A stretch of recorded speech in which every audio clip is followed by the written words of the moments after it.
Hello दोस्तों, एक बार फिर से आप सभी का स्वागत है एजुकेशन बाइट पर। कैसे हो आप सभी? मुझे उम्मीद है कि आप सभी एकदम बढ़िया होंगे।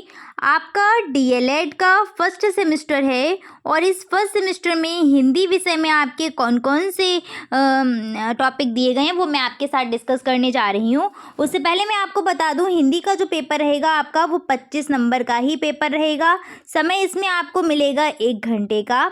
साथ साथ पैटर्न पूरा वैसा ही है, पहले एमसीक्यू क्वेश्चंस, फिर आएंगे वेरी शॉर्ट क्वेश्चंस और उसके बाद आपके आते हैं शॉर्ट क्वेश्चंस। एमसीक्यू और वेरी शॉर्ट क्वेश्चंस आपके 1-1 नंबर के रहेंगे और शॉर्ट क्वेश्चन जो हैं वो 2-2 नंबर के आते हैं। ठीक है, कौन कौन से टॉपिक दिए? तो सबसे पहला टॉपिक है आपका हिंदी भाषा में ध्वनियों को सुनकर समझना व शुद्ध उच्चारण। यहाँ पर आपको कुछ कौशल भी पढ़ेंगे जो आपका सुबोपली है, यानी कि सुनना, बोलना, पढ़ना और लिखना।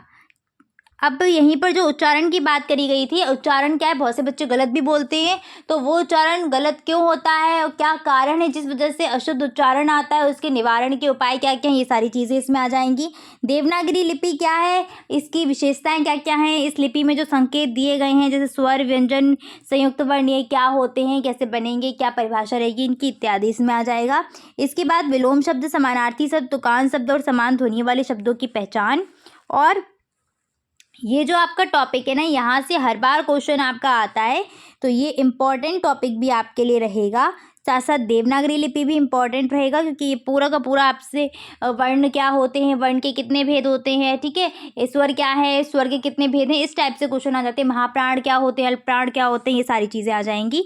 देखने में छोटा लग रहा है पर उसके अंदर बहुत सारी चीज़ें डिटेल में आपको पढ़नी पड़ेंगी। इसके बाद पूरा का पूरा आपका टॉपिक दिया है विराम चिन्ह का, जैसे अल्प विराम का प्रयोग कहाँ करते हैं, अल्प विराम और अर्ध विराम में क्या अंतर है, पूर्ण विराम क्या होता है, प्रश्नवाचक चिन्ह क्या होता है। आपसे ऐसे दे देंगे कि किन्हीं 5 विराम चिन्हों का वर्णन कीजिएगा, तो इस प्रकार से आपके प्रश्न आ जाते हैं। नेक्स्ट है आपका लेखन शिक्षण की विधियाँ, तो लेखन किस तरीके से करते हैं, लेखन शिक्षण की क्या विधियाँ हैं, सीखने में ध्यान रखने योग्य बातें कौन कौन सी हैं, और साथ साथ आपका जो सुलेख, श्रुतलेख, अनुलेख ये चलता है, ये सारी चीज़ें। यानी कि जो मैं आपको कौशल बता देती हूँ, कौशल आपके हैं श्रवण कौशल, वाचन, पठन और लेखन। इन चारों कौशल को आप पढ़ना पड़ेगा आपको, कि जैसे मौन वाचन क्या हो गया, इसकी क्या विशेषता रहेंगी, क्या उद्देश्य रहेंगे। तो ये पूरे के पूरे आपको जो 4 कौशल हैं, इन कौशल के बारे में यहाँ पर जानकारी लेनी पड़ेगी। ठीक है, बाकी सिलेबस आपका कुछ ज़्यादा इसमें नहीं है, बट हाँ शॉर्ट जो लग रहा है ना,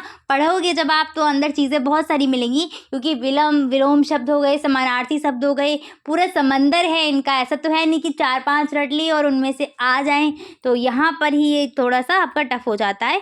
चलिए, तो आपका सिलेबस आप समझ गए होंगे। मिलेंगे आपकी अगली क्लास में, अपना ख्याल रखिएगा। Thanks for watching and please like, share and subscribe my channel. Bye bye, take care.